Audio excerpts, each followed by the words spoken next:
Rahul Bhat is no more, viewers. This is very, very sad news. This is big breaking news now coming in. Rahul Bhat hasn't survived this targeted killing. And I can tell you now, viewers, that there will be a whole industry out there who will try to justify this death.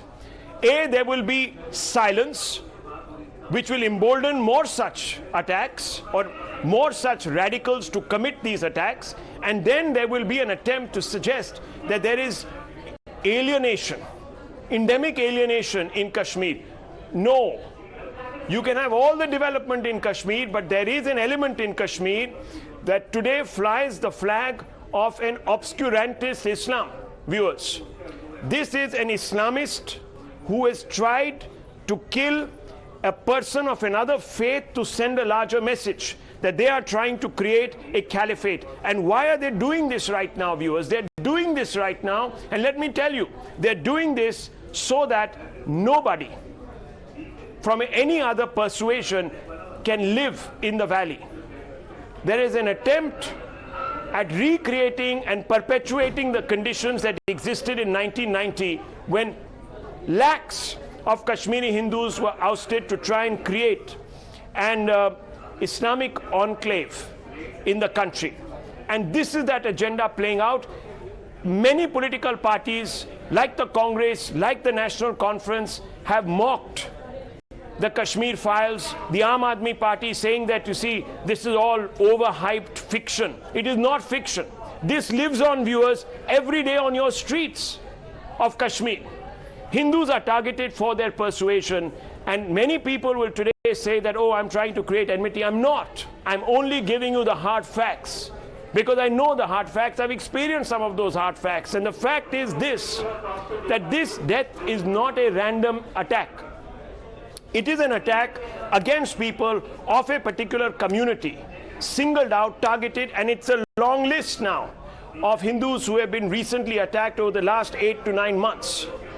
Let's go once again back to Pradeep. Pradeep, many people, and General Bakshi is also there with us. Sushil Pandit is also there with us. Let's bring them on. Let's bring them on.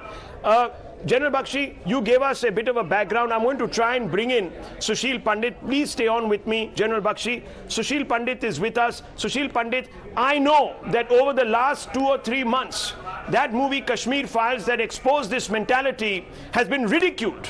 And this today is living proof of what that movie tried to depict. Can anyone deny Rahul Bhat's death? Of course not. In fact, this is yet another testimony, if at all one was needed, that jihad is alive and in Kashmir Valley. It is intact. It can choose its victims.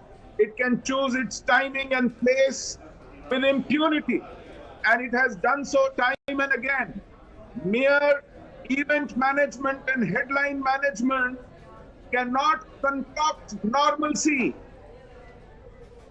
Throwing money cannot win hearts and minds. We need to take on this jihad head on. We need to fight this war that has been imposed on us.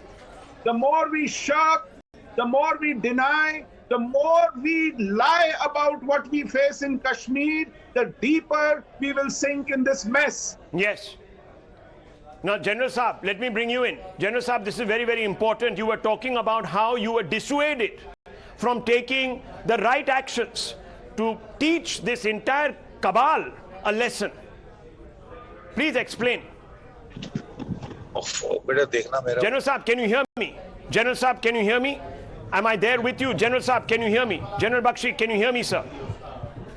Okay, I think we don't have General Saab. 1 second. Sushil Pandit, stay on with me. I want to go straight across to Pradeep. Pradeep Datta. Many people invested a lot of political capital in rubbishing the Kashmir Files. Today, what that movie depicted has been, in some ways or the other, confirmed on the ground by the actions of these Islamist terrorists. Right. Rahul, you are absolutely right. 100% agree with you. They do not want to see footprints of Hindus and Hindustanis. That's one of the reasons that since early 90s we have seen that the Hindus had been targeted. They are continuing with this. Just few days back, Lashkar-e-Islam came out with a poster. They said either you embrace Islam or you will have to leave Kashmir. And this thing is happening just ahead of Amarnath pilgrimage that is to start in the month of June. They know that large number of people will be coming from different parts because of the faith that will be bringing them to Kashmir Valley. They want to generate fear, and these people are like sitting ducks without any security, so they are easy target for them. You rightly said they want to have caliphate. They wanted to have Nizam-e-Mustafa, the slogan that was raised in 90s. Again, they want to have caliphate. See, yesterday only Shashi Tharoor, the man who speaks of free speech, he was celebrating ban on Kashmir file in Singapore. Today he has not even tweeted about that. Where is that liberal lobby? Are Kashmiri Pandits not, or Kashmiri Hindus not human beings? They will not be speaking for them. That's really unfortunate. And the Mehbooba Mufti, she off and on keeps on parroting one line, dialogue with Pakistan, dialogue. They want to legitimize villain, but they will not be speaking for the victims. And see how the people are suffering. Rahul Bhat, one more precious life lost. What he was doing, he was only serving Kashmir and Kashmiris by being one of the officials there in the department. And see, in broad daylight, they go inside the Tehsil building, open fire, kill him on spot. What they are trying to achieve, you rightly said, they do not want to see footprints of Hindus. They want only one particular faith to be here. I don't think there is any argument to saying that alienation theory. I think that alienation bubble has once again bursted, and what actually the Kashmir File movie was trying to depict, that is proved right. There was an ecosystem that was trying to suppress this fact. There was an ecosystem that was trying to brush things under the carpet. There was an ecosystem that was trying to discredit pain of Kashmiri Pandits, that was in a denial mode so that they can give clean sheet to all those radical Islamist elements. I think today one thing is clear, that they are there for the Kashmiri Hindus. They can't see them. They know that once let me go across now to Sushil Pandit as well as General Bakshi. Let's go back to them. Can you tighten the frame? Let me go straight very quickly. General Saab, you were speaking to us just a short while back, and I was stunned by what you said. You said that you were basically told to stand down as commander there and not teach these people a lesson. Can you elaborate on that, General Saab? You know, in Kishtwar, the demography is peculiar. There was 40% of the Hindu minority, 60% of the majority. And when I started going for the leadership, the command and control levels of the terrorist leadership, and we eliminated quite a few, I received threats that they would teach me a lesson. So I thought they would possibly attack my convoy or my headquarters, but no. They started a drive of ethnic cleansing. At the Pati Mahal village, they killed 5, dragged them out of the bus, took them up a nala, shot 5. 1 week later, they attacked Tagud village, killed another 8 of Hindu women and children mostly. And then they struck the next week in Gulabgarh, and they killed 13 women and children and 2 grandparents. So an exodus started from there. And I was quite furious, and I went and I started energetic operation. I was asked, what do you think you are trying to do? I said, I am doing my job, that is to defend the people. They said, can you defend everyone in 11,500 square kilometers of the most mountainous terrain with just 3,000 troops? Even if you put 1 man to a square kilometers, 2/3 of your area is unoccupied. I said, leave that to me. I will not defend every village. I will go for those who are doing the targeted killings. So after I made, concerted searches, we found out the group which had done this. And then we launched a concerted campaign to get that group. It took me a month, but within a month I had surrounded them in one of the isolated dogs, and we used a thermobaric weapon to burn that dog down, because I was losing a lot of men trying to attack. And then we showed the photographs of their charred remains in the village where they had carried out the ethnic cleansing. And, believe you me, September 2001, everything stopped. Nothing happened for the next almost 2 decades there. Jaw for tooth response is what was required. But what did we get? We got the deification of people like Yasin Malik. They were invited into the offices of Indian prime ministers, viewers. These terrorists who picked up a gun against an ideology. What was that ideology? That ideology, viewers, is Indian secularism. They tried to abolish Indian secularism, and they were fettered by a lobby, and that lobby still continues to exercise power. I'm going to go across to Sushil Pandit and ask him to explain what I'm saying, if I'm saying the absolute fact or I'm exaggerating and overhyping like the makers of the Kashmir files. You tell us, Mr. Pandit. Even if you try, there is no exaggeration possible, Rahul.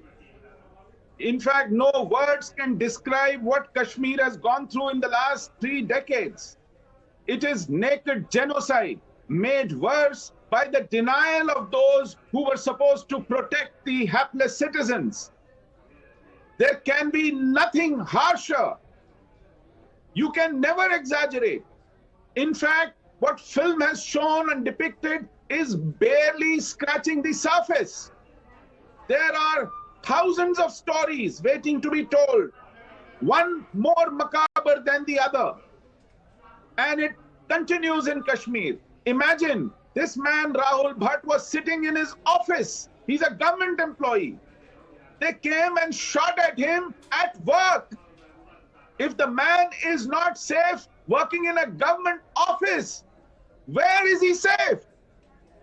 They are not safe at home. They are not safe in their offices. They are not safe in markets. They are not safe in their pilgrimages, not safe in their shops.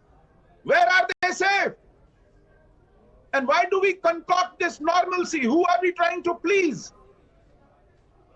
Why don't we go for the jugular? Whose hearts and minds are we straining to win?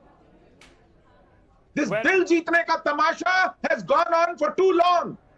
In the garb of and who's paying the price for it, Rahul? Those innocent people who are taken in by this propaganda that things are getting normal. They pay a price for this with their lives. General Bakshi, how do you assess what Sushil Pandit is saying today? How do you assess what he's saying? I totally concur with Sushil, my very dear friend. All that I'm saying is, Rahul, in 1990s they had firepower in their support. Today there were 5,000 terrorists when I was there in Jammu and Kashmir, 60% foreigners. Today there are just 150, and they are trying to make up for lack of firepower by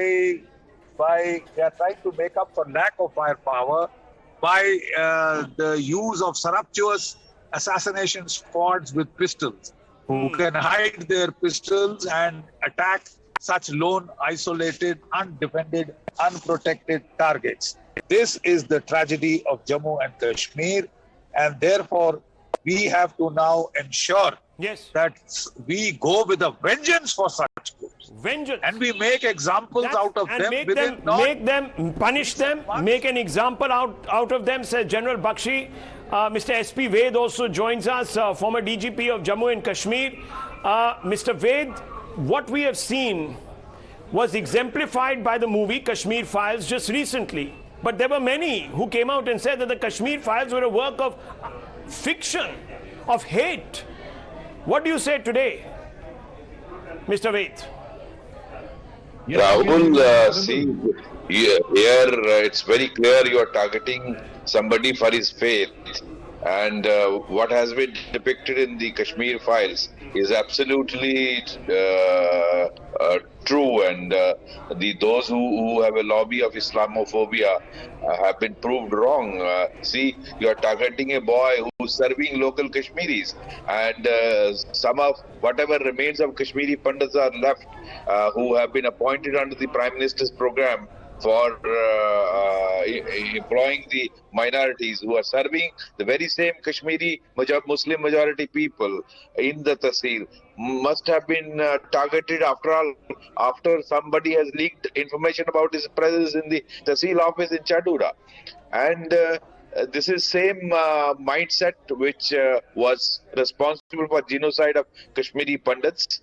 Intolerant mindset which cannot tolerate the other religions. I think they need to be dealt very firmly. They need to be dealt very firmly with. You cannot make excuses for this. Tanveer Sadiq of the National Conference also here with us. Tanveer Sadiq, your party, many other political parties criticize the Kashmir files for trying to fictionalize and communalize what was happening in Kashmir. Today that reality is playing out on the streets. Rahul Bhat killed, other secular Muslims, moderate Muslims are killed because they don't want to conform or bow to a obscurantist, hardline Islamist ideology that is being trying to push down the throats of all the people there.